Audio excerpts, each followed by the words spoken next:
જ્યારે બીમારી મટતી ન હોય ત્યારે આપણે એવું બોલતા હોઈએ કે આનું કંઈક નિદાન થાય તો બીમારી મટે. તો નિદાન એટલે શું? આવો જાણીએ નિદાન વિશે.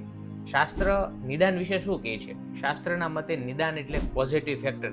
જે કારણથી તમને જે બીમારી થઈ છે એનું કારણ એટલે જ નિદાન. જો તમે કોઈ પણ બીમારીની સારવાર લઈ રહ્યા છો અને તમને ડૉક્ટર અથવા વૈદ્ય દ્વારા એવું જણાવવામાં આવે કે આ ખાવાથી, આવું કરવાથી કે અન્ય કોઈ કારણથી તમને આ બીમારી થઈ છે, તો એનું નિદાન થાય. હવે વાત કરીએ નિદાનનું આયુર્વેદમાં કે સારવારમાં મહત્વ શું છે.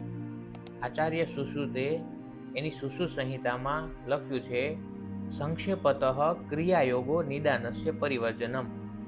કોઈ પણ બીમારીની સારવાર એટલે નિદાન પરિવર્જન છે. એટલે તમને જે પોઝિટિવ ફેક્ટર છે, તમને જે કારણથી બીમારી થઈ છે, એ કારણને દૂર કરવું એ જ આખી સારવાર છે.